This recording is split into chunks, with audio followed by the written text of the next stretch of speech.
Hello there, everybody. It's me, Garrett Kidney, the co-host of You've Got to Be Kidding Me on the Voices of Wrestling Podcasting Network. And I am Liam Jones, my full name, and I'm also a part of the Voices of Wrestling Podcasting Network as a co-host for You've Got to Be Kidding Me. We are a TNA history podcast that covers TNA 1 month at a time. We cover all the drama, all the matches, all the Vince Russo nonsense you could ever want in your life. Have you heard of TNA? I bet you have, but would it be funnier if two people made jokes over it the whole time? Probably. So if that sounds like fun to you, check it out on this very Voices of Wrestling Podcasting Network, and Liam will do bits and whatnot. This podcast is a member of the Voices of Wrestling Podcasting Network. Visit voicesofwrestling.com to hear the rest of our great podcasts, as well as show reviews, columns, opinions, and updates across the world of wrestling.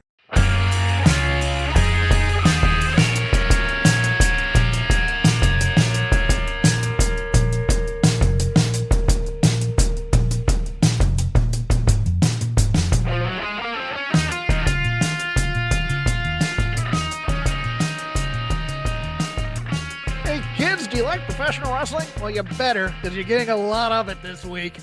So shake them ropes. I am Jeff Hawkins. He is Chris Novembrino. It is the calm before the storm. 700 hours of professional wrestling next week.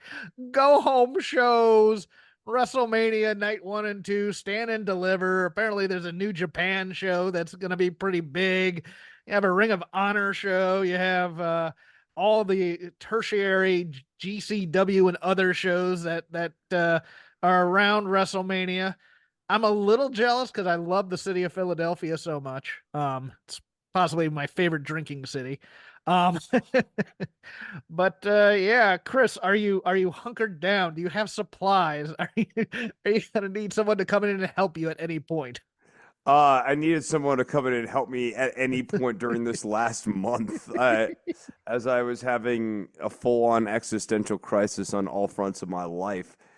But in terms of WrestleMania weekend, we've taken this show in a dark turn, and we're not even 3 minutes in.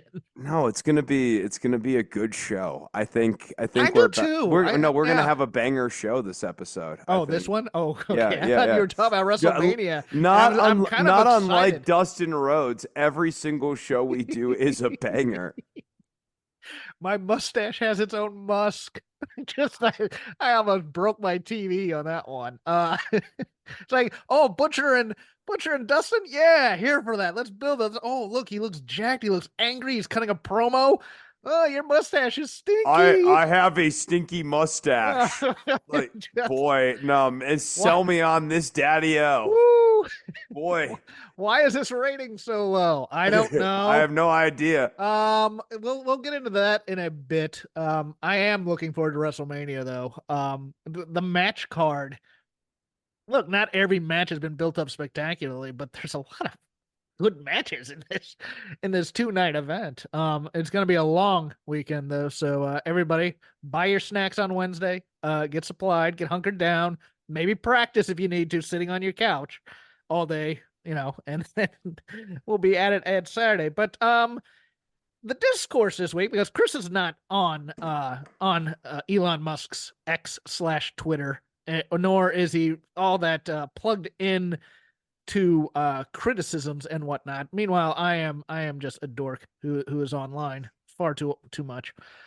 Audiences, the big talk of early week shows. How do I put this? AEW was in, I believe, Quebec City. And a lot of people were kind of frustrated that they weren't giving like that Shibata and Ospreay match, that they weren't popping hard for like the count out at 1 and stuff like that. And they were crowd shaming quite a bit. And then you kind of counterbalance that with the reaction to NXT giving Sean Spears and Dijak a "This is awesome" chant and popping hard for that match, where a lot of people thought it was undeserved. And look, the NXT audience can sometimes think they're the show, but at the end of the day, I can't fault either audience for their reactions, because there are logical reasons for both. And I also am just somebody, as an entertainer, who has had to work crowds and had to feel crowds out, and every crowd's a little bit different. I mean, you can have the strongest material in the world, and the audience might not respond to it, and you got to change your act. I don't get this whole thing of, well, this is a great match and those people just aren't responding to it, so screw those people. I mean, you can have that attitude. I think sometimes, like bands will do it all the time, but it's one of those things. But if they're not responding, it's not necessarily on them either. It's just been a fascinating week, Chris. Yeah, so AEW, and we've talked about this with the commanders of the roster and that sort of thing, has really built and conditioned their audience to have an antenna up for what I've dubbed the imported banger, as in a very talented guy from either Mexico or Japan who doesn't talk a lot, who comes out and has the good match to get somebody else over. And they have been conditioned to identify it and have been desensitized to it. Yes. And Okada, of course, will rise above that. But a guy like Shibata, unless you're explaining who Shibata is and the mystique of Shibata 10 years ago as like a guy who could like knock you out with one kick, like that his PKs used to be lights out loser sort of level PKs. I don't know why the audience would necessarily recognize Katsuyori Shibata from any other imported banger from Japan. Yeah, I'm gonna go into that when we get into Lazy River, because I think there were some structural story problems that they could have addressed using Shibata. They only use Shibata when they're in Canada, because I don't think he can get cleared in the States. But it's one of those things to me where, I mean, you don't need the video package necessarily for Shibata. They're telling the story, but they also assume everybody knows the story. It's one of those types of deals. And it's like, well, our AEW fan base is the same fan base that loved New Japan in 2014, 2015, or whatever. That's a long time ago. It's a long time. That's a really long time ago to be trying to like reach back to and say we've got equity towards. Yeah. Even inside of your own company, it can be hard to call back 10 years ago and make a convincing. No, you know what I mean? No. I think if it's 96 and you're calling back to 86, actually, I'll give you an example. WCW tried to do this with Hogan and Roddy Piper 10 years later. Yes. I mean, and like you can say there are other problems going on there, but I think one of them is that time moves. 10 years is a very, very long time in just society, and it's even longer in wrestling. I think Coronet, I forget the number. It was either 4.5 or 7. That's when the audience rotates or over, you get a completely new audience of wrestling fans every certain number of years. And no, history is hard. I mean, nostalgia is especially hard, especially when it's not your nostalgia necessarily. And it's a very risky. We'll talk a little bit more about this. I mean, I'll give you another example, maybe a little more neutral flavored. Bobby Lashley in 2016, trying to do a callback to the big push of him in 2006, 2007, would have no salience with any of WWE's fans at that point. Right. And I think look, he's still a massive specimen of a man, but I mean, that crew that he has with the Street Profits has nothing on that SmackDown show for the most part right now. Times change, or even more recently, Bryan Danielson 10 years ago versus Bryan Danielson now. Yeah, and we're let's now put a bookmark in this for Lazy River, because I want to talk about that and Shibata and Ospreay and that entire build for that main event at was it Fantasy? Is that the name of the April pay-per-view? I forget. AEW. I forgot the name. I forgot the name of the AEW. Are you doing Earth, Wind, and Fire for me? Yes, I am. I am doing a little. I appreciate it. Thank you. I think I'm gonna go see them in Chicago together on a double bill, even though they're not, the bands that they used to be, but they're always kind of connected. I think, and the band is now, I think, a lot of the children of the original Earth, Wind, and Fire. Is it? Yeah, no, I think I think they so. still have Philip Lively and they still have Maurice, or maybe Maurice was one who passed, but they have some, but like all the horns I think have been replaced by children and stuff like that. But we'll see. AEW announcing Double or Nothing will be at the MGM Grand Sunday, May 26th. I think I'm going. Kind of disappointing for me because I hate the MGM Grand. It's a terrible arena to watch a thing in, because not because of the arena itself, but I don't think have you ever been to the MGM Grand, Chris, in terms of watching a show there? Not to watch a show. Okay, never mind. But if you try and go to the auditorium, it's a bottleneck type of experience, and it takes forever to get out of there after a show, and you feel claustrophobic. The only thing if you've ever been to the Superdome in New Orleans, it's a lot like that after coming out, which is just a tiny arena for the most part, especially for a WrestleMania. I just remember I had never felt more claustrophobic then, but the MGM Grand's like a bit of a downgrade from T-Mobile. Look, it's so weird because Double or Nothing over the years used to be, the big event kind of. It's Vegas. It's where everything, not where everything started, but it used to be where everything kind of happened for a while. Now it's kind of with the expansion of AEW and especially going to Wembley, which they're now going to be loading up on for that show. It's kind of a second tier AEW pay-per-view, which is kind of weird for me. A little bit. I mean, now that they just have so many pay-per-views, That too. I think the other thing is figuring out what's the narrative schedule for this company. Now that you have 10 pay-per-views instead of the 4, where are the climaxes supposed to be in the calendar year? That's going to be a challenge, and yeah. I think we're going to get into that in the Lazy River as well. But it's one of those things where it's like, now that you're doing this many pay-per-views, it really puts the onus of storytelling and build in a more compact version. You can't just make matches and go, oh, this is a dream match. It's and it's two guys who want to be the best, which is just, to me, it's the laziest.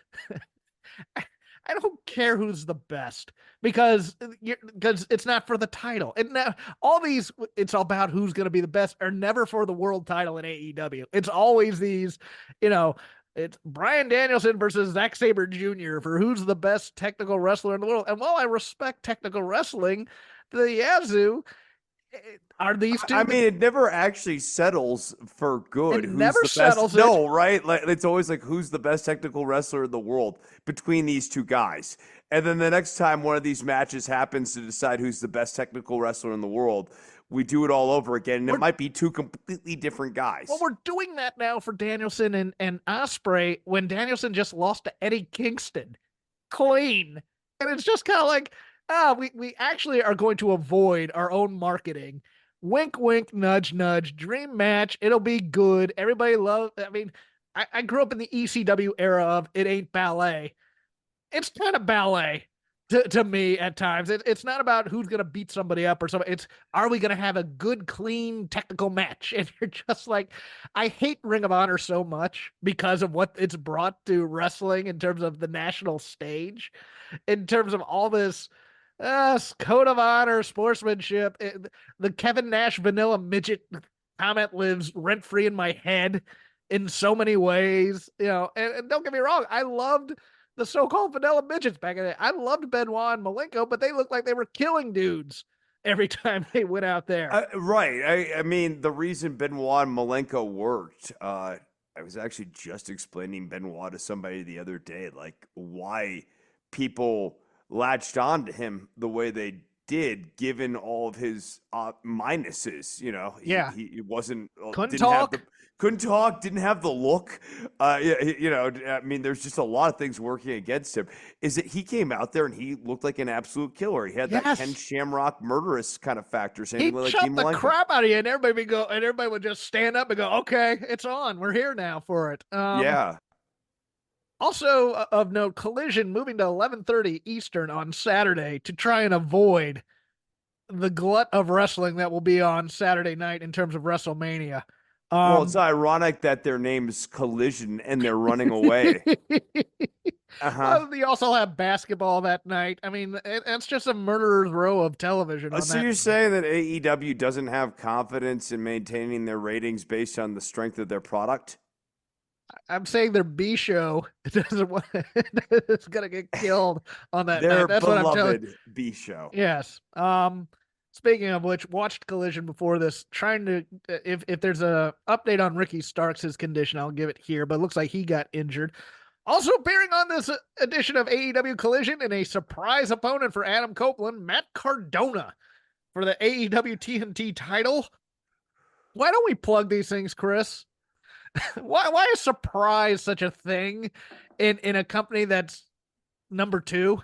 That's what I don't get here. I mean, number one can get away with it because you're going to have a lot of eyeballs. Number two needs the eyeballs. And then they just say, well, watch and we'll see who his opponent is. And I just assumed it was going to be Ethan Page, so I didn't care. But Zack Ryder's another good example of someone you call back to from 10 years ago and it doesn't have anywhere near the same salience. Yes, but there's all that history between him and Edge. Oh, yeah, they're both edge heads. The edge heads, yes. People love the edge heads. Yeah. Jade Cargill debuted on SmackDown last night. Kind of in the slot I thought she was going to be. I actually thought it was going to be her and Bianca versus the Kabuki Warriors for a tag title. But it looks like they're going to put them in a 6-woman match. She cut a promo basically saying that all the women in the locker room aren't her. It's a bit of a shaky promo, I thought. But she looks like $1 million. She looks like she's going to be part of that SmackDown roster. Boy, is she not... she's not positioned to me to be a babyface. That promo and that look and everything. She needs to turn on this crew right after the 6-woman match, in my opinion. I agree. I think she's just a natural heel. Yeah. And it doesn't work with her as a face. Having her as a face against Rhea Ripley. Rhea Ripley inevitably is going to be turned babyface by this crowd. Yes. And Jade Cargill is a perfect heel for Rhea to go up against. That would be a good build for next year's Mania, but it's weird because to me, I don't want Jade and I don't want Tiffany Stratton on the same show.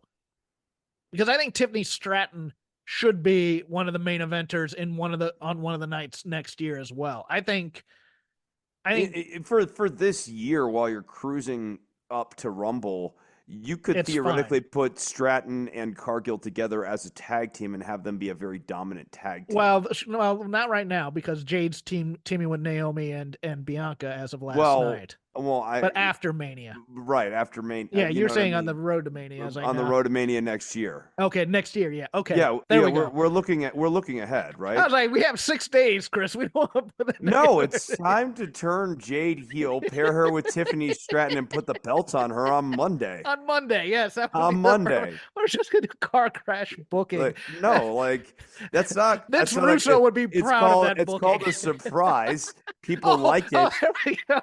And it gets big ratings. There we go. Yeah. And the only other talent issue this week, I think Jake Roberts re-signed for a year with AEW. That was nowhere to be found on Collision. I just laughed at that hilariously. I'm like, I can't wait to see what Jake and Lance Archer get into now. Well, Lance was on Collision in the main event with the Righteous against Claudio, Bryan Danielson, and Shibata. Which we'll get into, but yeah. This is the other problem. Are Blackpool Combat Club reliably heels? No, so then the crowd really doesn't know what the hell to do with them. They're gonna cheer them either way, so they just decide to swing them whatever they need them to, and I don't think they care about the Shades of Grey booking. Blah blah blah. It's like, guys, this business is built on conditioning. Don't be surprised though when you show the audience in like the animal, in this case gray, and the animal doesn't know if it's black or white. You know what I mean? The audience is a binary animal. They think boo or cheer. Yes. They're not. They don't. And like occasionally you can get the split crowd. Let's go, Amos. Let's Both go. these Foley. guys Yeah, both these guys. cheering for a great sequence. Hooray! Wrestling's fun. It's like, no. But that really should happen once every quarter for one match, not like nearly as often as it does now. And I mean, I think that we've been trying to.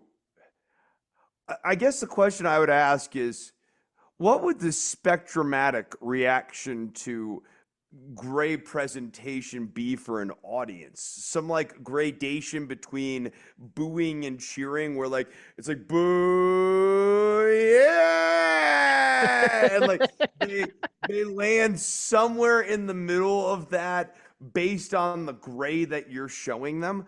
I don't. We're going to wait until we see how the match is being worked to determine whether or not we're going to cheer or boo the act that's in there. If they are working as baby faces, we will cheer vociferously. If they are working as heels, we will ironically cheer. This is thumbs up, thumbs down. Yeah. Like thumbs in the middle doesn't do anything.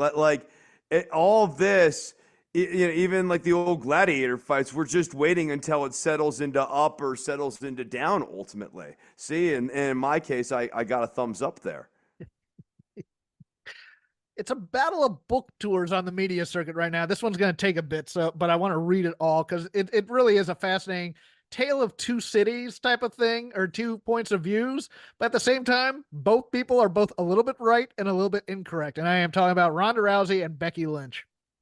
So here we go. This is from the Wrestling Observer, which was nice enough to type all this out. But I watched most of this stuff.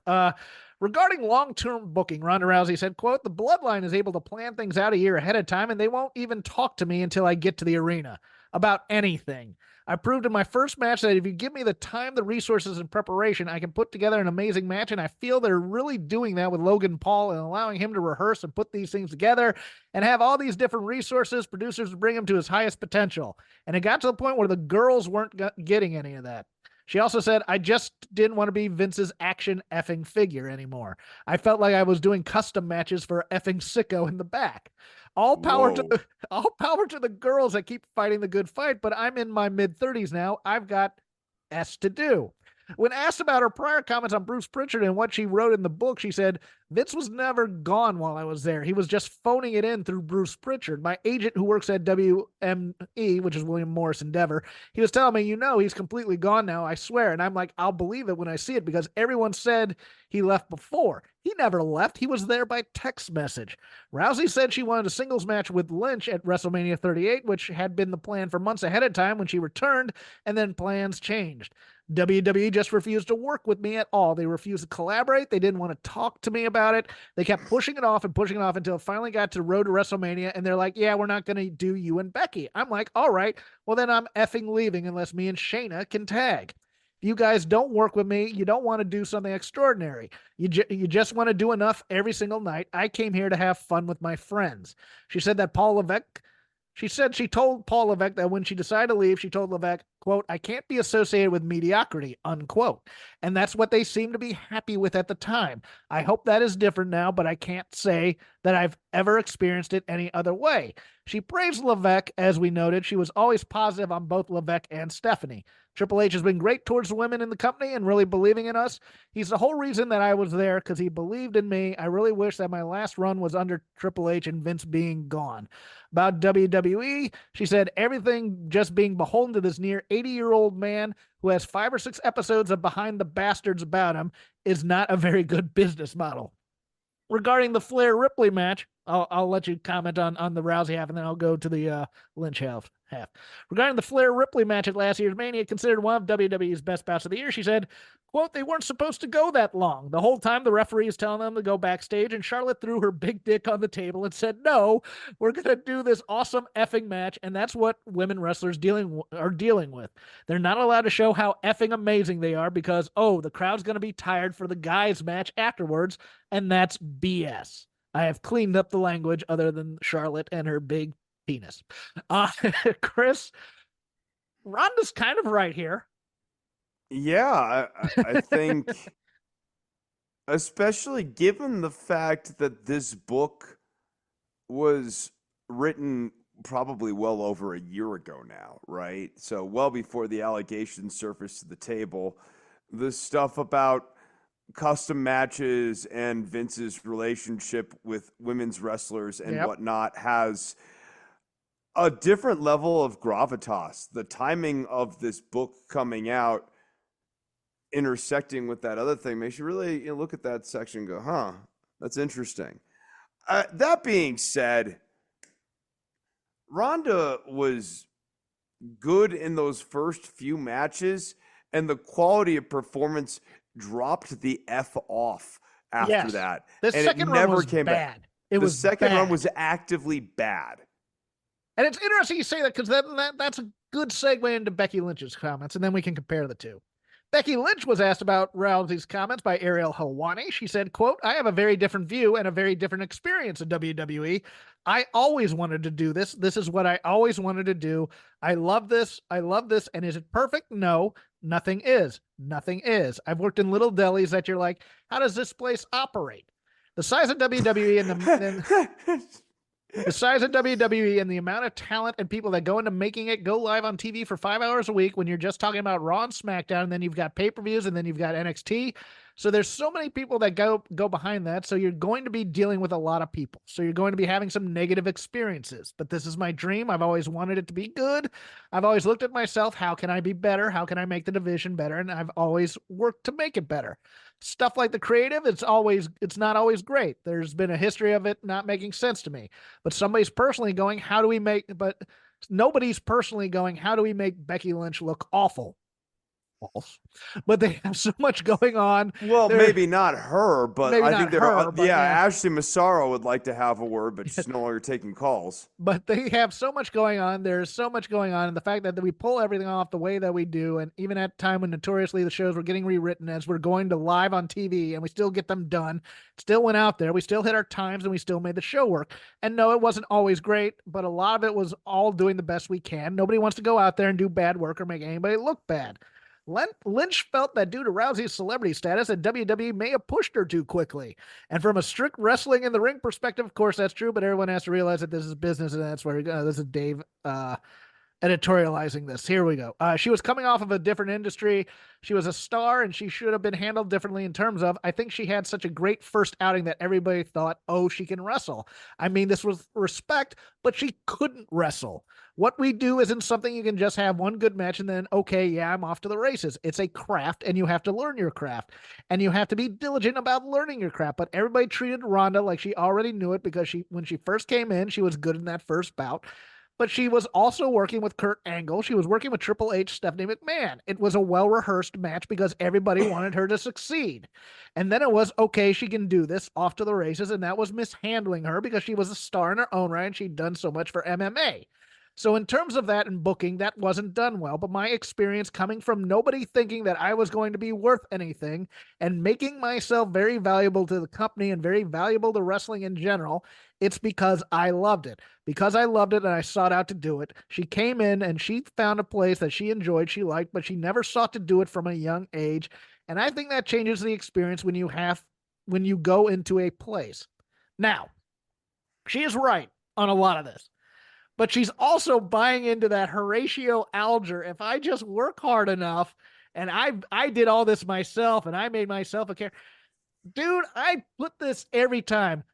3/4 of the way through that Charlotte Flair Becky Lynch match, commentary is still trying to tell you that Becky Lynch is the heel when she's the babyface. And that wasn't Becky working hard and persevering. That was the audience wanting her to be pushed.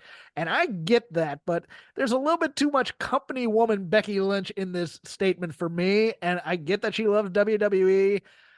But yeah, you can't tell. You kind of nail this. Like, yeah, there are people who want you to look bad occasionally. There are people who make you look bad, and there are examples time there's and an time example again. with Becky Lynch, right? Becky Lynch and Bianca Belair. That SummerSlam, or was it SummerSlam or Mania, when she came back, knocked out Bianca Belair and pinned her in like 30 seconds, and look, Becky did right by her and sought to do a makeup for it, but at the time, that destroyed Bianca Belair.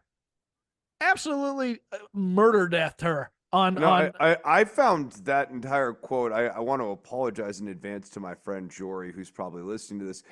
I found that entire Becky Lynch quote extremely tedious. That she sounds like at once that she's just God's gift to wrestling, and Becky's good, very good, you know, but she's had her ups and downs for sure, and I think it sounds weirdly entitled.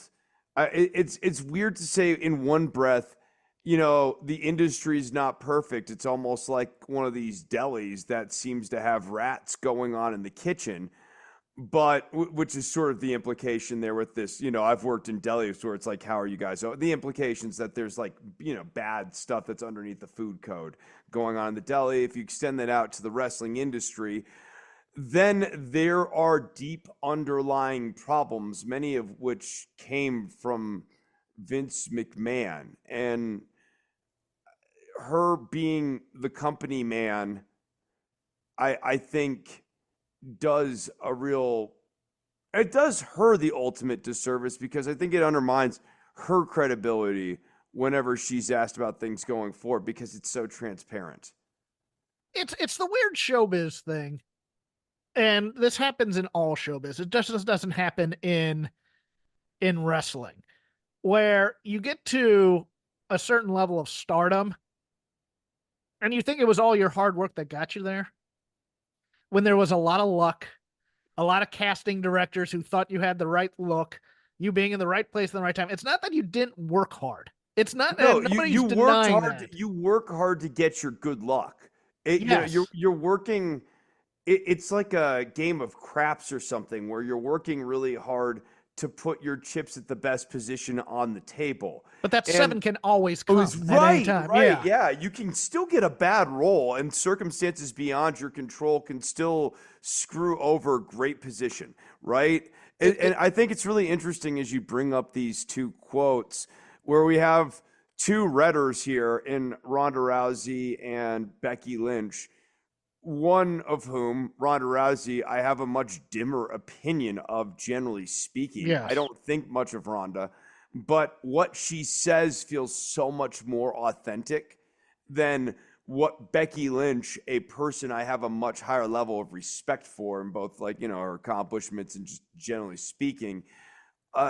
What Becky's saying here is so silly. And It's Academy Award type stuff where they go up there and they tell you how important acting and our craft is to the world and what we mean to, and you're just kind of like going, all right, it's important Just to say everybody in something that real, room man. right now. Yeah, just say something real. Just say something real. That's all I want. Yeah. Gonna do it for the news. I'm going to the lazy river, but I am going to read the ratings. Oh, no, never mind. I do have a silly story for you here, Chris. Jesse Ventura announced that they would be launching Jesse Ventura Farms, a cannabis brand.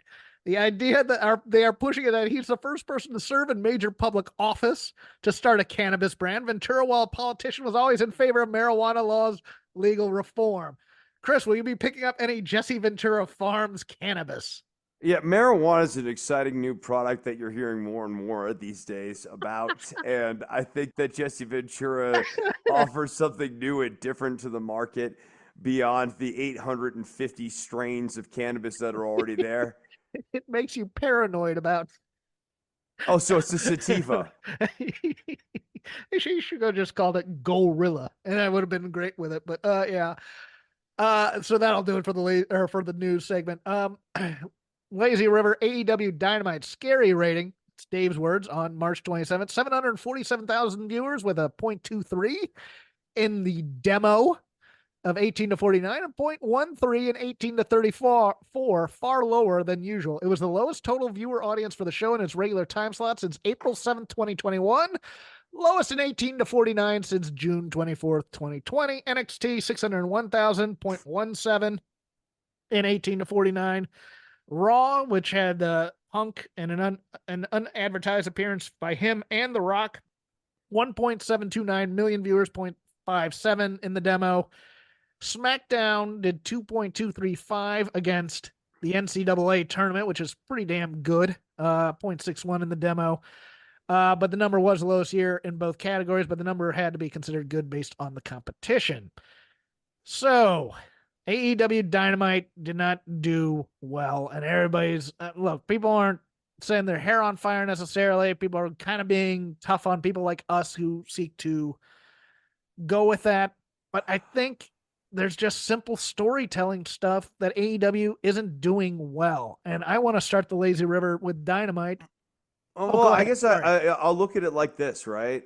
You just dropped a bunch of money on Kazuchika Okada and other talent acquisitions with the hope, Mercedes Moné, with the hope of boosting intrigue in the product and boosting ratings and putting a jolt of energy into this.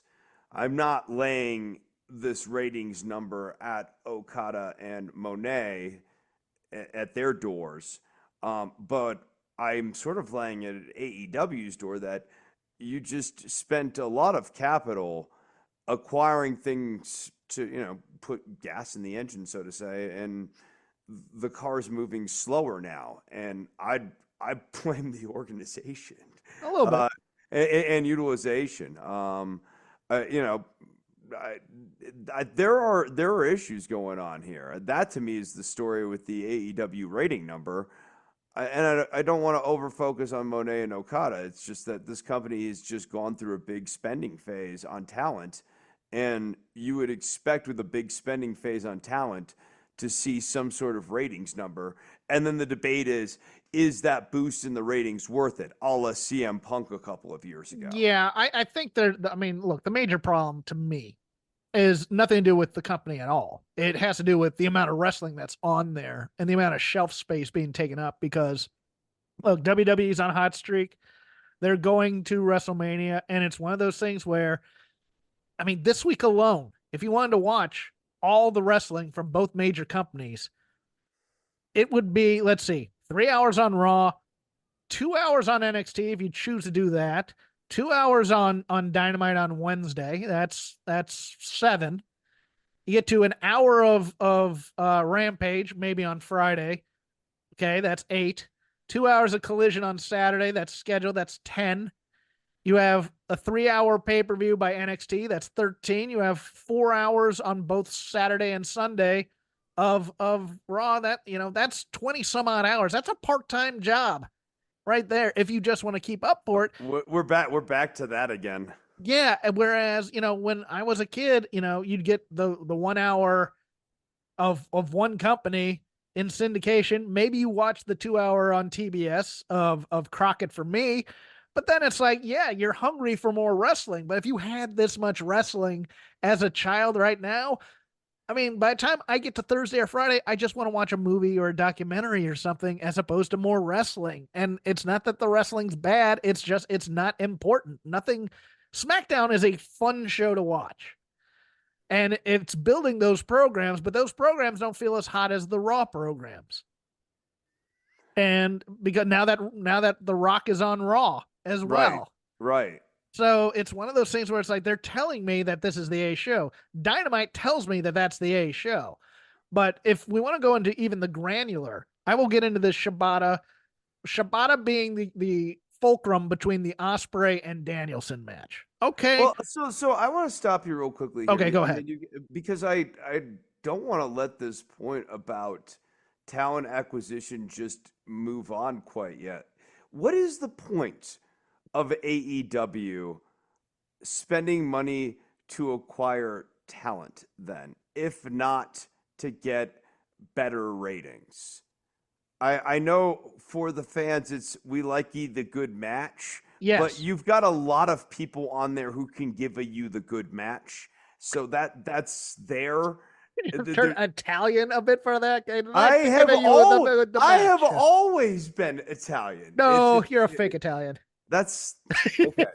So we will discuss what you just did there. That was an ism, and we will discuss that ism after the show. Please talk into the mic. I'm gonna use my microphone. That was an ism, Jeffrey. That's another. That was sarcasm. Yes. Yeah. I Yeah. apologize to any Italians who might have been offended by me calling Chris a fake Italian. Because Well, he's not. He's pure Italian. exactly. Not Thank you. Sicilian, but he's Italian. Well, it doesn't really. It's all part of the same. It doesn't. You know what? He's I not don't- Chico Marx. That's what I'm telling I you. don't like what you're doing right here. But Yeah, okay. the point is, AEW has lots of people who can deliver Yes. high quality work rate matches. Yes. So to me, the reason you would spend, because Adam Copeland wasn't cheap either. No. So the reason you spend money on any of these guys is, one, that you start building the show around them in a serious way. And two, that you're doing that with sort of this expectation of like when we sign wrestler X, whoever wrestler X is, that wrestler X can give us a delivery in the ratings, that this is a person who's an anchor for the show. Otherwise, we have good matches covered by our commanders and our Takeshtas.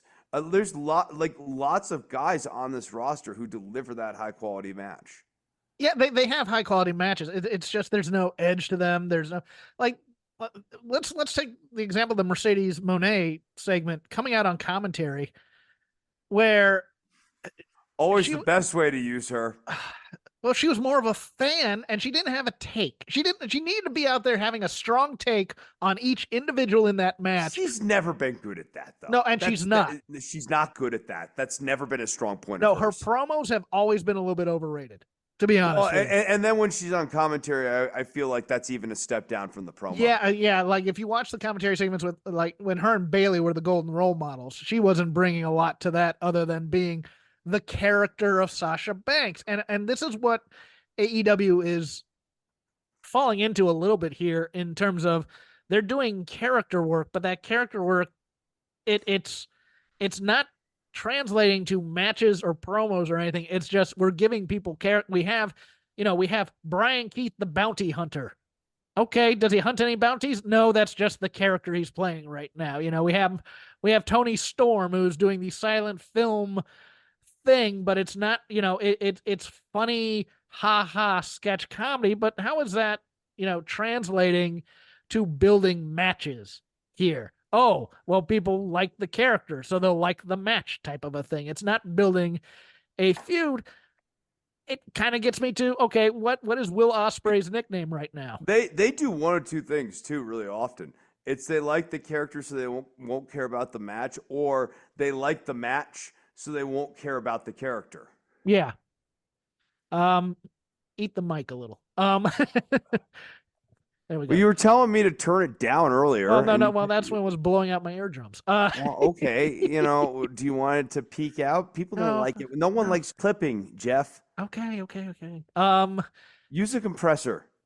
I have a compressor. Well, I mean, like on the whole show, or have the audience can use a compressor. Well, we don't need to do. Why are people producing why are people post producing this show? Because that was your job originally. Oh yeah. Okay. But this goes into my point as well. The Will Ospreay thing. Will Ospreay's a fantastic wrestler. There's no doubt about that. But on American television right now, he is being labeled the aerial assassin. Ooh. And what did we do? We put him in a match against Shibata, where Shibata did ground game wrestling for 70% of it, and we haven't really established Will Ospreay as a aerial assassin. Now, it doesn't have to be literal every time, don't get me wrong, but it's kind of the expectation type thing. It's like, I'm not here to watch Will Ospreay have a 70-30 match with Shibata. I'm here to watch him kick ass and build that match against Bryan Danielson. That's what I want. It's not even just the 70-30 thing, right? It's the nature of the 70-30 being that Shibata repeatedly grounded Ospreay, and Ospreay had to get to the ropes to get out of all of the groundings. Commentary is putting this over. His aerial moves should fluster Shibata early in the match. Yes. Shibata should have an almost win, because the story they're telling us about a match they had 7 years ago where Shibata beat him. Okay, have Shibata almost beat him, and then have Ospreay do all this cool stuff aerially and beat Shibata. I would have Ospreay get the first 10%, 15% of the match with big aerial moves and force Shibata to have to regroup. Yeah, and realizing then and then you get into the ground game. Shibata regroups, gets into the ground game. He gets control of the match, and then Ospreay takes over and wins. But I would also just go, okay, how are we going to do this? Okay, we're going to have Shibata face Danielson on a Collision. Okay, great. And what story are we telling? We're telling the story of, Shibata really beat down Will Ospreay, and we're going to use him as the go-between Danielson and Ospreay. Okay, great. And go ahead. Sorry. If you want to protect Shibata a little bit more, especially since you're planning on using him the next night, and you want to get over Ospreay as the aerial assassin, Ospreay hitting like a devastating looking missile drop kick to the outside that forces Shibata to not be able to answer the 10 count and get counted out. That would have been a great way to get it over. Ospreay gets back in, and Shibata can't get back in the ring. It's a 10 count off of a missile dropkick. Or my idea was, because the Shibata-Danielson match was last week on Collision. You have Danielson beat Shibata with the move that Shibata beat Ospreay with. Okay, great. So now Ospreay's going to be facing Shibata on Wednesday. Okay, cool. Maybe there's some lingering effects of that Danielson match on Shibata, and Ospreay just runs through the guy or whatever. Or you do a beat the clock because Ospreay wants to show that he's better than Danielson. So I'm going to beat Shibata in less time than it took you to do it or whatever. I mean, I know that's a WWE trope. I get it, but it's wrestling. They need to get out of that because they're doing that with Takeshita too, where he's just eating losses left and right. Well, we'll get to that one in a moment, but it's just like there's no tail here. They had a fine media package on both Collision and Dynamite. The Dynamite one was of Bryan Danielson.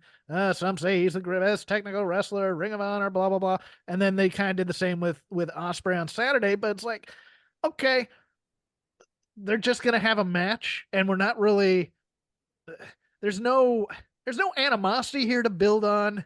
It's just, it's a dream match. Great. Who's the best technical wrestler right now? When even the people who are watching AEW have seen the Zack Sabre Jr. Danielson match on Forbidden Door, and we knew that Zack Sabre Jr. won that match. It's they're not telling the story. Now the story on Takeshita and Swerve was even more malfeasance because last week on Dynamite, you might recall, we did 2 character beats, one for each. We had Takeshita injure his arm during his match on Dynamite. And we had the reveal that Swerve has been learning joint manipulation to get submissions in anticipation of he had an arm lock, a key lock, I think, for a finisher on his match last Wednesday. This Wednesday, you would think, okay, in the number 1 contenders match, we have the injury to Takeshita. We have Swerve with his new finisher. Swerve finishes Takeshita with that. Nope. We're just doing a match. We forget about all the things we built last week to build to this. We have Don Callis on commentary, not helping his guy in a number 1 contender match for the big title in your company, instead doing jokes with Taz and Shivani on there. And Nana's at least acting like a manager at some point. There's just Callis seemed to forget that he was a heel for periods of time while on commentary. Yes. I'm here to uplift the sport of professional wrestling by saying everybody's good and stuff. And it's frustrating, Chris. It's frustrating to me because it's like, yes, it's very good wrestling.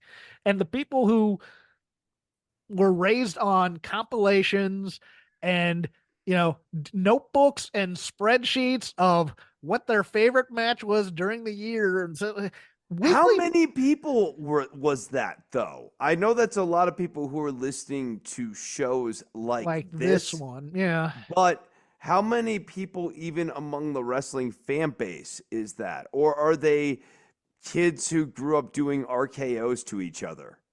They might have been, and smack, stunners and things like rock that. Bottoms and rock bottoms. Super kicks. And I mean that's very possible. That's very more possible. Their relationship with the product. But at the same time, it's just like, the Monday Night Wars really killed this in some ways in terms of building to a pay-per-view instead of just putting a bunch of stuff on there and expecting the fan base to pop for it because they're seeing a bunch of stuff on there. And it's you need to take a step back and realize that the weekly television is to build things. And you're wanting to build people and keep them away from each other. And I watch wrestling to watch good wrestling. I have this argument with somebody from Voices every week. And I go, that's fine. We'll have a TV main event. But everything else should be build.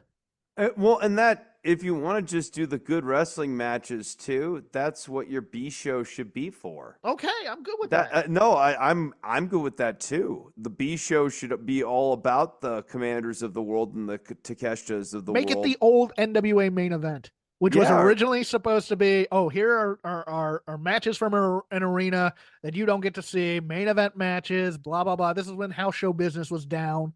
So they decided to start putting and then eventually it just became another weekly television squash match show that sucked. Right. But yeah, like kind of, like the early days of WCW Saturday Night Night too. Same idea. The point of a television show, and this is what gets me, is and this is also just the feud I have with wrestling fans, is your viewership wants to know that they're watching something important at this time. Well, I think AEW in particular, like WWE is weird because you have Raw and SmackDown. They sort of have two flagship shows, even though Raw always feels like A, and then SmackDown feels like 1A, but they do have like two flagship shows.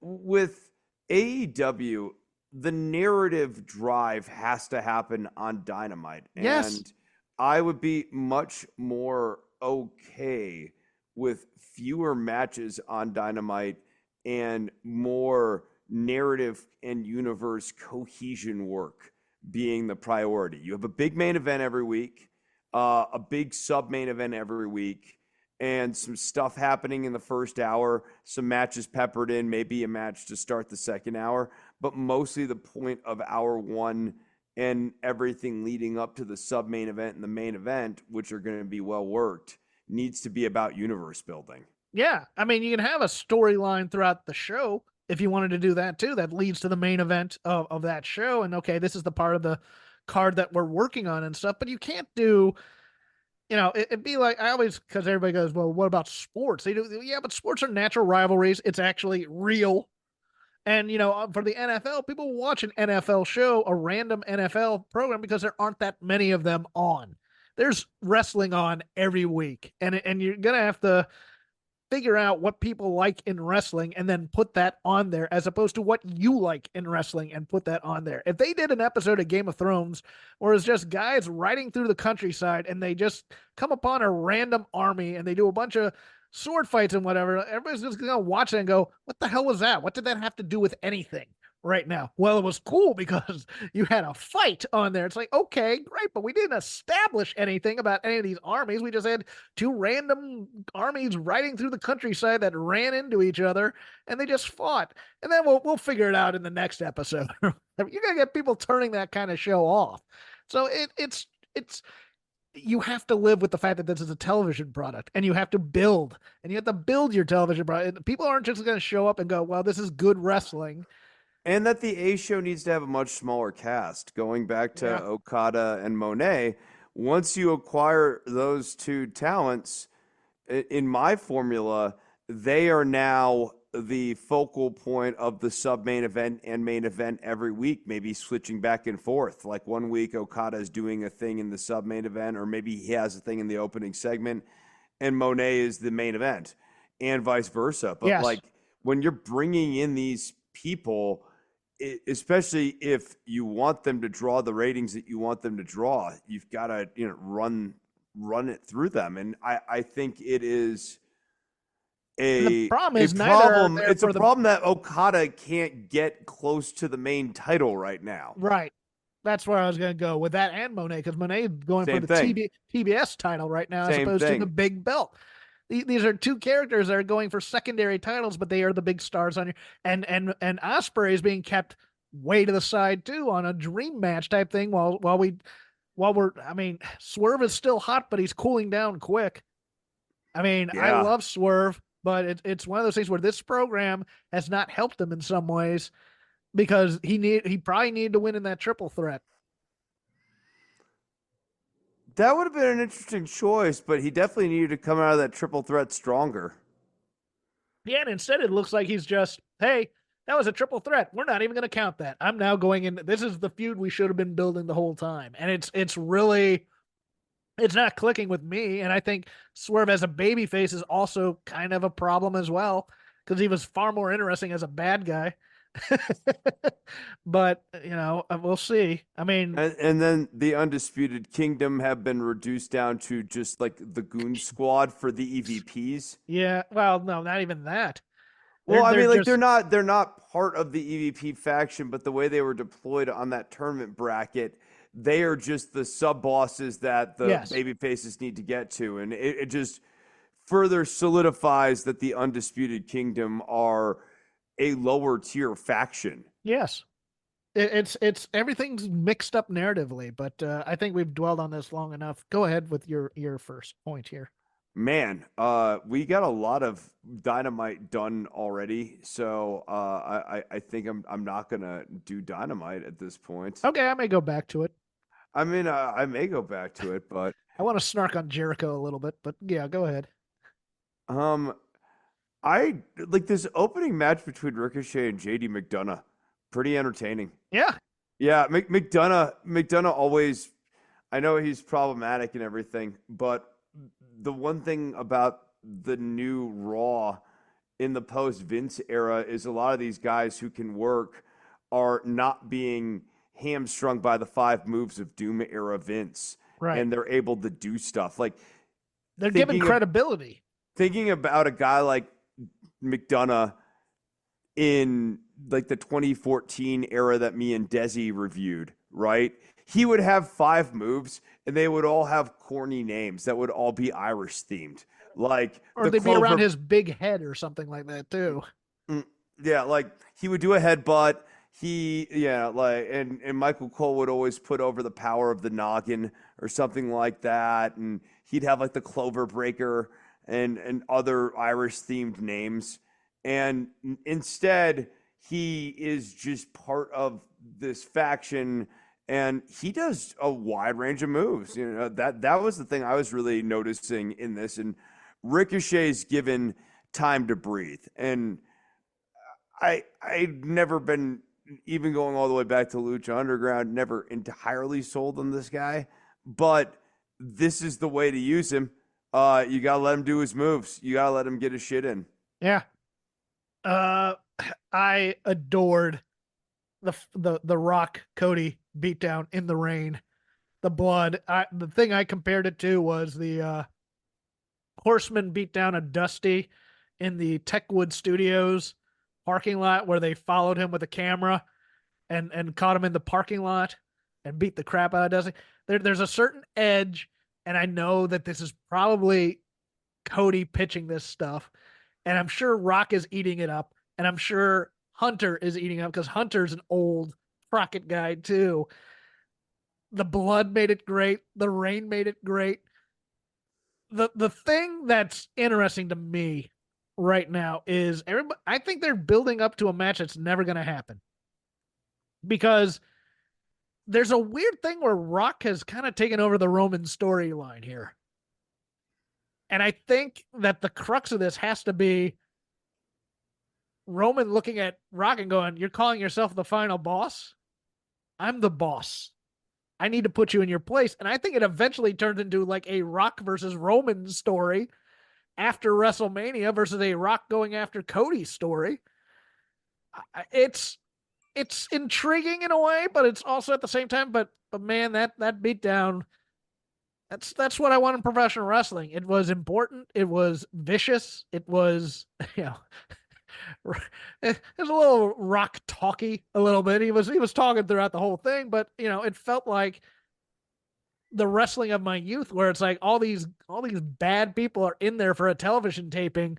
Something bad needs to happen to somebody. And you don't want to do that every week, but a nice bloody angle to build to your biggest show is money to me. And I wish there would be more care in the other company which seem to just do blood willy-nilly, especially when Moxley's around.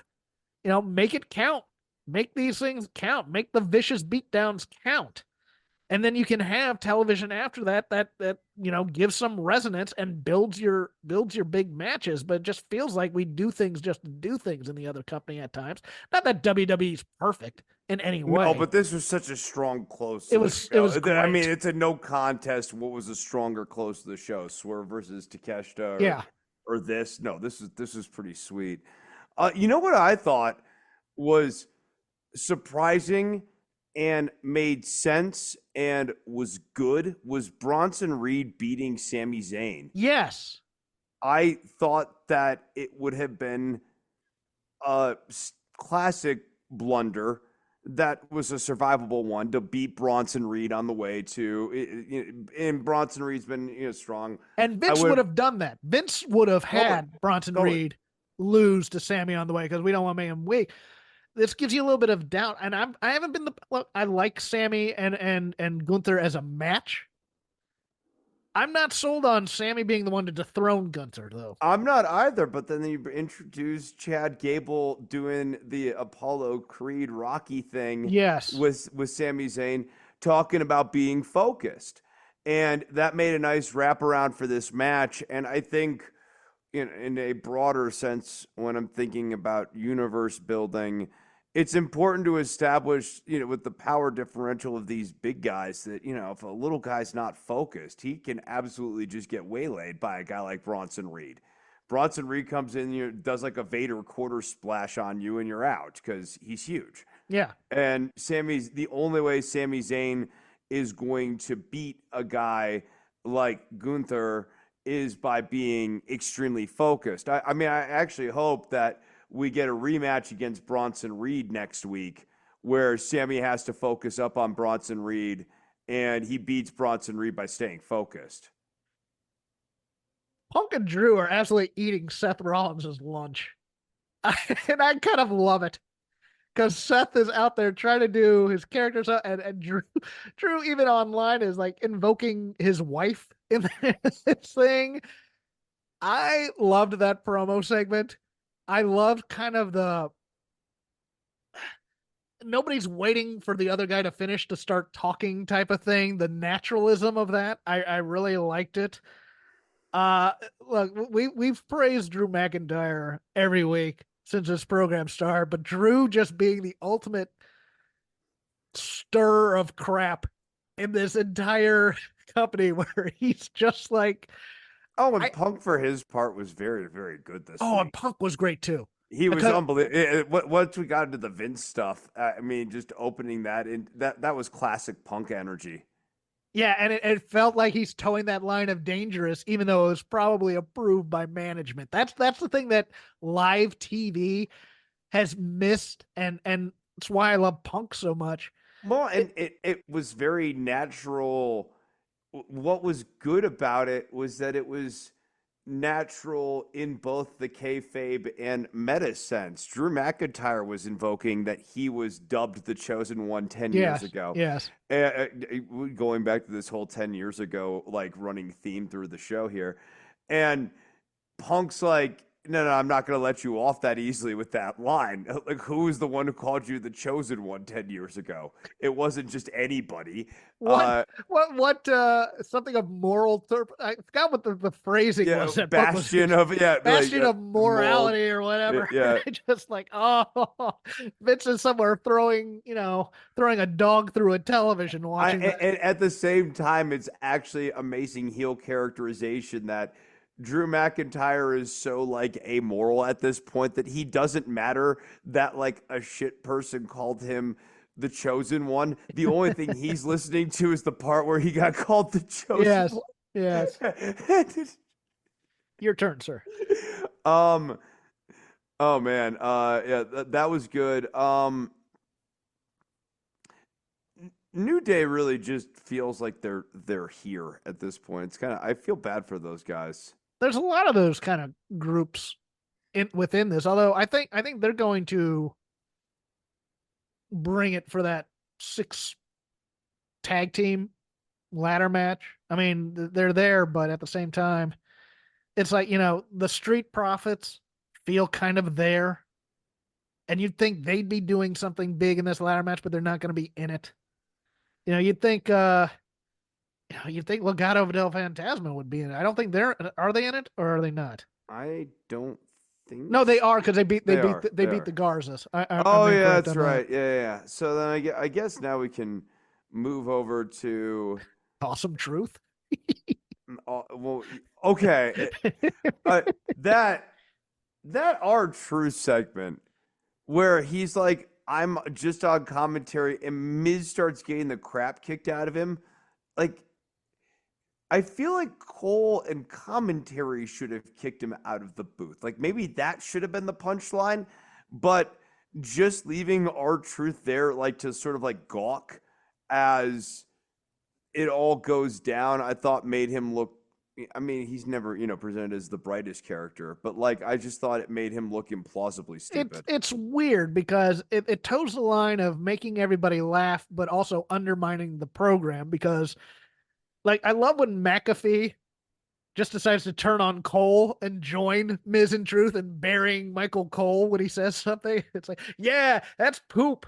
Because McAfee is such the joy of Pat McAfee is he's a absolute wild card who will not listen to production at all and just be a child when he wants to say something and start trouble. But at the same time, it's like you have R-Truth who really there's never been that moment where you feared for R-Truth's safety after to get the emotional resonance to then bring back. And maybe he's kind of no longer happy-go-lucky after getting beat up and being in this match. It's just all pure Saturday morning cartoon. DIY is Regeneration X, that kind of thing. And you're just like, you want the beat of reality in there to ground R-Truth, and you never get that like you did. Like we were kind of comparing him to Jimmy Boogie Woogie Man Valiant, who was a comedy character, but when he got beat up and he got angry about it. R-Truth just seems to go, I'm still part of the Judgment Day. No, he's like a cartoon character in the sense that there's no long-term memory formation. Yes. Yeah, every day is the same day. I'm going to change gears here to NXT. Okay. Lola Vice should have annihilated whoever came out to the ring. It was amazing. It was absolutely ridiculous that she came out. And she's been, pushed down at this point. And she's basically saying, I am tough. I'm going to fight whoever comes out here. It's actually kind of a babyface thing, and it's a very natural sort of babyface turning point. She's now on her own.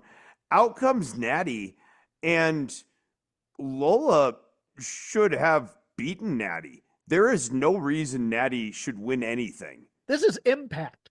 This is Impact thinking. Natty makes her one trip to NXT a year to work with the young kids to have the good match because she had that one good match with Charlotte, and took her through the paces. So we now trust her to come work with the young people. But there is no value in Natty beating your developmental people. None. Zero. None. Nada. And why do we need to keep Natty strong? She never wins anything. No offense, they push her once a year and we start to see stuff and then we just decide, no, we're not going to do that then she starts making cat puns or whatever. And now we're way past the point where we would even remotely entertain doing stuff like that with her. On the other hand, in losing, I'm going to counteract with this. Dakota Kai is a great ragdoll. I watched SmackDown last night and I had watched SmackDown last week. And look, she's not supposed to have the heft of an Io or an Asuka or a Kairi, and that's fine. She went up real easy for Jade last night. She is an unheralded MVP of a women's roster when she's healthy because she does sly character work as either a babyface or a heel. She's not going to be the most overpowering presence when you watch her in terms of wrestling flow, but she's solid. and then you can beat her and ragdoll her. She takes bumps that are amazing at times for somebody of her frame. She will die for you to get you over. And that segment with Naomi and Bianca and Jade, the match was okay. I wouldn't say it was great, but her going after Jade like that and just getting killed on the power bomb. Dakota Kai, always a welcome present. She's a nuts and bolts person. And I think you need good nuts and bolts people, and you still need to give them credibility at times. I just want to do the natty plan and go up and have her beat somebody from developmental you see something in. But yeah, I wanted to give a shout out to her. Next from NXT, Ilya Dragunov and Channing Stacks Lorenzo. This was another match where the energy was just way off. This grudging respect thing at the end, because we don't want to commit to turning the family heel. I am sorry. We have gone. You threw the man in a trunk and you made him think about things in an existential way by himself on a bridge. One of the worst things that can be done to a person. And at this point, the family are obviously heels. Yeah, we've gone too much into lore of the character on these NXT things in terms of, oh, they're a good guy mafia now. Okay, great. But they're good guys, but they're also the mafia. They're also the mafia. Yes. Yeah, and like 2 spoonfuls of each. They do mafia stuff, but then they also got hearts of gold while they're doing the crimes. And I find it baffling. Like, Lorenzo's job here should have been to be targeting a limb, and commentary should have been saying stuff like, it looks like Lorenzo's not even trying to win the match. He's just going after Dragunov's knee, or he's just going after Dragunov's elbow because his finishing move's an elbow. But Lorenzo should have been out there with extremely targeted offense. And commentary should have been mentioning how Lorenzo is deviating from his normal offense, and it seems that he's doing so specifically to do what the boss needs. That, like, maybe he's not trying to win the match. Maybe victory is something else for Lorenzo. And also, Rizzo, I'm sorry. The whole point of this match being set up was that Dragunov's supposed to be hurt, and she should be doing something in service of that. What the hell does she do in this mafia? She's No, she's not the consigliere. No, she's nothing now. Yeah. You thought she'd be the heavy hitter, but... Yeah, she should absolutely be helping Lorenzo in an active way. He's the underboss. She's constantly helping him in his matches, giving him the edge or whatever. But they don't want to go into them being heels like that. But they are also the mafia. They also throw people in their trunks. I'm going to let you have Trick and Mello the video package, and give it the effusive praise or not effusive, but the praise it needs. I'm going to go over to AEW again. This Jericho and Hook segment was terrible, and I don't understand it. I don't understand why we're doing this. Apparently I was watching Collision, and Jericho's calling out Hook on Wednesday again, after losing to him. Given the charges against him originally, I don't think, hey, you can come by and get advice from me at any time. Would that be in your room, Chris, perhaps? I just watched this. I went, my God, they're going to go hard into this because he's been cleared. If this is all just to get Jericho to turn heel on Hook, can we get the 2 months off of Chris Jericho, please? Can we just have some time away from Chris Jericho needing his star heft and having people sing Judas and all this other stuff? I don't see it. Hook already beat you. Are you going to get your win back? Are you going to get your heat back? Is he going to murder death you? Probably not. This program stinks. and I know Hook doesn't have the stroke to cancel it, but it doesn't it reeks of Natty and Lola Vice to me. It's, oh, the veterans just be in the ring for me for a while and then you'll get over. That doesn't happen unless you kill the guy. And that, I don't think that works anymore because we have so many name versus name matches on a week to week basis that a simple upset of a young guy over a veteran Oh no, that never can't followed be, up it on. can't be an upset. It has to be an overwhelm that like the veteran Yes. comes out and gets absolutely sort of It surprised and has to blown out. be Bill and Starks versus FTR, which was the best thing they ever did in AEW to establish a team. And unfortunately, now that it looks like Starks got injured, there's not going to be that rematch. Yeah, when they came out, they murdered FTR, and you're just like, whoa, what the hell was that? And that got people thought, and then they never really followed up on it to any degree because we have other stories to tell right now, apparently, or whatever, and we can't. It's never the victory; it's the follow up. And if you don't follow it up, you're not gonna make a guy Action Andretti after that. Yeah, he got a great pin over Chris Jericho.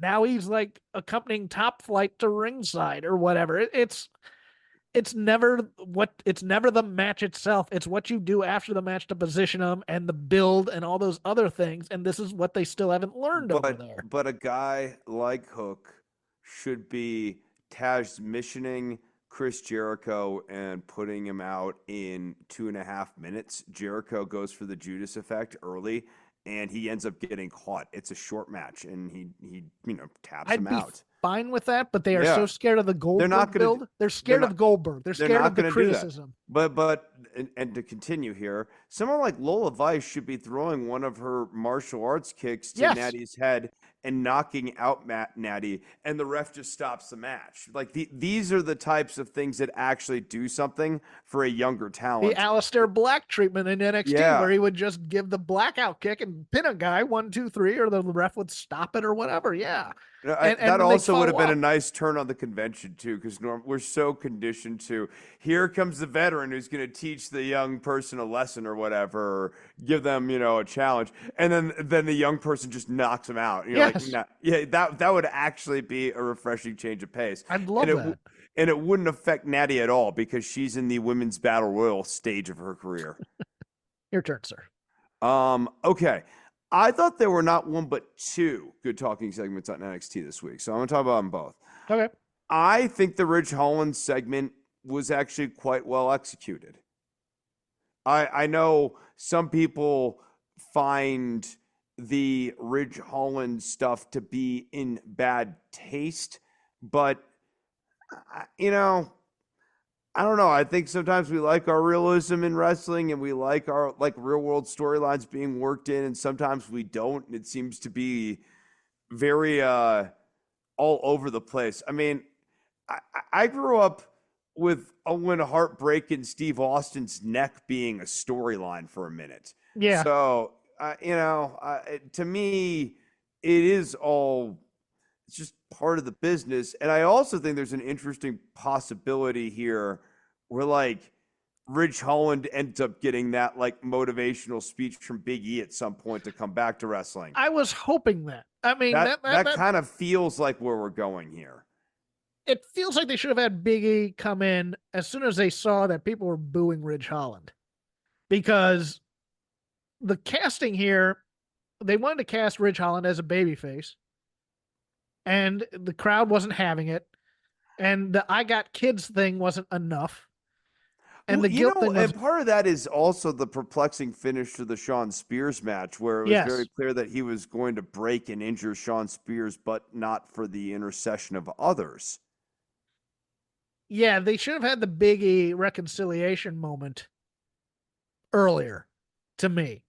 I mean, we may get that now, and you can build that up, I guess, but it's like, once you see that it's not working because people are still mad at him, you got to book that segment. You got to book Big E coming out and going, look, there's injuries that happen in this business all the time.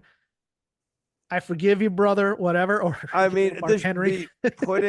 putting Ridge Holland up against Shawn Spears, to me, was the original sin in this chain of events, because Shawn Spears' return was not viewed as some menacing heel making his return who we all hated, people were like, oh, it's the 10 guy. Right. I'm excited about the 10 guy. 10, 10.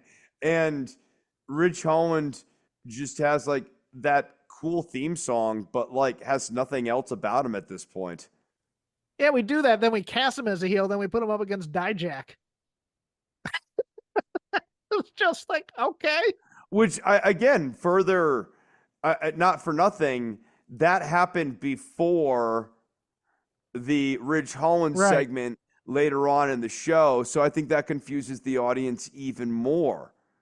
Yeah. When the presentation of Spears colors the presentation of Holland. So we're hot off of cheering for Spears against Dijak because, like, he's older, or he's a little bit older, and he's obviously smaller than Dijak.